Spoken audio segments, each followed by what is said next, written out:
Another day in Minnesota with a heat index over 110. That is crazy. That is 2 days in a row.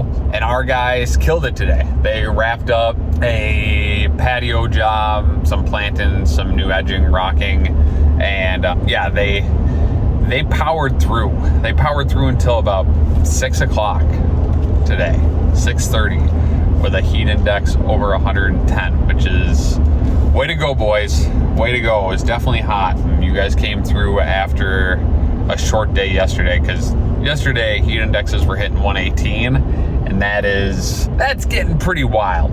Pretty wild on the hot scale. So yeah, guys wrapped up a project today. Happy about that. I honestly, in the morning, I was thinking like, man, can guys handle it or not? So I actually took phone calls outside in the middle of the parking lot. So just like, tar all the way around me. And I just sat out there in the sun and took calls for like 30 minutes and was like, can people handle this or not? And I asked the managers what their thoughts were, and they're like, we can handle it. I'm like, peace, let's go. Anyways, on top of that, interesting thing, obviously we're a little behind.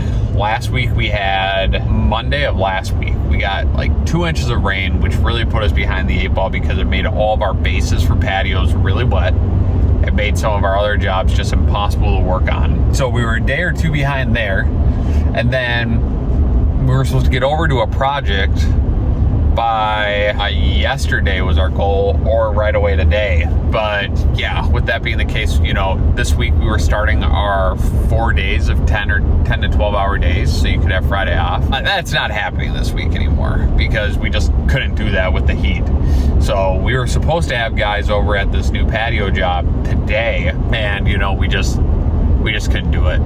Like, guys couldn't work normal hours yesterday, and I mean, really honestly, it's just progress. Productivity is way down when it's that hot. It just is what it is. So yeah, with that being the case, the guys didn't make it over there, and so I met with that client. We did a run through of what the project is going to be, and then I also went out on my way to go buy flowers, because I wanted to buy flowers to say, hey, like, we genuinely care and we appreciate your patience. We are so sorry that we're a day or two behind. We're trying our best, but it's just, the body can only take so much. So thank you. And hopefully this allows us to start on the right foot. So luckily they loved it.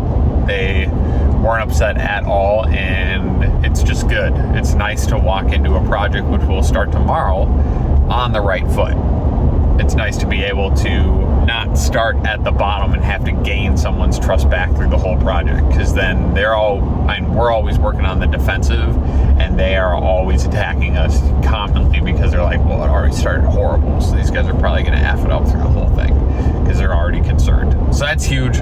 Make sure your clients are taken care of before the project, during the project, after the project. So important. Top of that, unfortunately, we needed someone to join our lawn care team, and the annoyance is we found a guy 2 weeks ago, which was this guy that we found, our new foreman actually found. It was one of his friends, in quotes. And we had the interview, the guy wanted to join. He's just gonna be weed whacker blowers. We're like, all right, he doesn't have a ton of skill, but let's have him join. They look like they like each other, it'll be great. And the guy in the interview, honestly, he seemed a little flaky.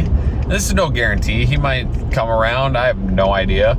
But he was like, yeah, I asked him a question about like, where do you want to be in 5 years and what's the plan? And he's like, I just want to get my monies up. I'm like, okay, and why don't you have a job now? And he's like, well, the last job just didn't really fit in my schedule. I'm like, okay, yeah, I should have just made the call on my own. If it was anyone else that we were interviewing and it wasn't someone that our foreman was vouching for, I would have just said, no, this ain't happening. But yeah, unfortunately we said yes. It's been 2 weeks, and now we need him to start because we don't have another guy lined up for that position, and he hasn't responded. He hasn't responded to me. He hasn't responded to our lawn care foreman, and that stinks because we had 2 weeks to line someone up, and we didn't because we thought we had someone lined up. So big bummer. We got to fill that position. If you're someone that needs work for the last 3 months of the fall here and you want to do lawn care, hit me up. Yeah, just put it in the comments. But you have to be in Minnesota. It's just, yeah, I hope that's self-explanatory. But yes, so hit me up with that. That's huge. What else? Definitely finding that a lot of guys want to join our team, but we don't do snow here. So that is a big problem for people, obviously, because, well, they want to join our team, but they don't want to leave the company. They don't really want to go to Arizona because that's scary. So we have a partnership, TCOS, where our guys can go and do snow in the winter. But as we hire more and more people, it seems as if like that scares them. They're scared to go to another spot. So that being the case, I know, or like I feel like I know, we're gonna have to open a snow division here at some point, but I don't really want to at all. Like I don't want to deal with the problems of snow here.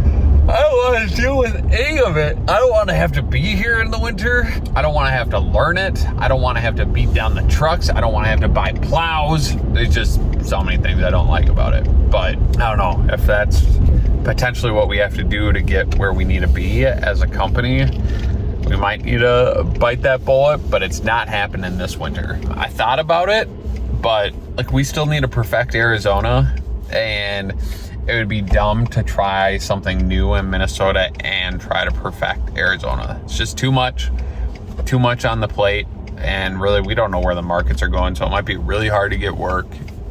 We'll have a lot to learn still, and really to this point we haven't made money in Arizona yet, so it seems dumb that we wouldn't have 100% of our focus trying to figure that out so we don't freaking lose money again. Yeah, pretty straightforward. Pretty obvious. So with that being the case, I mean, I do think I was up in the air when I first started the whole entrepreneurship game. I had thought that you could juggle a lot of things at once. Yeah, it's not the case. You got to focus on one thing if you're really going to be good at it. And my thing is landscaping for the extended future. Granted, I mean, yes, we still have oleo and other things, but they're legitimately hobbies. So instead of me going and, I don't know, what do guys do? Go bowling with the boys? I don't think guys actually do that. But instead of doing that, I work on oleo. It's my side hobby. It's what I like. So yeah, I don't think entrepreneurs can do a lot of things at once. I think you have to focus on one thing as an entrepreneur, and you have to become elite at it. I think I have about a year until I'm elite at landscaping. At this moment, as the leader of a landscaping company, I'd say I'm better than 99% of all people. But I'm not in the top 1% of all landscapers at this point. And that's where I need to be. I really need to be there. So yeah, I think I got a year until I'm gonna make that move and I'll be in the 1%, but I gotta just keep my head down. I can't get distracted. I get preoccupied with little fun things or sexy things that come my way as opportunities. Just gotta make 3 timbers, be 3 timbers, and we need to make it great.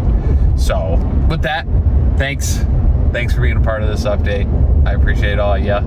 I've been doing this pretty consistently now for about 2 weeks, so I'm happy about that. I'm happy to just keep on doing it and seeing if you guys like it, seeing if it ever provides any value, because really I'm laying out what we're doing and what's happening every day as we try to build something great. So yeah, with that, thank you. I'll see you next time.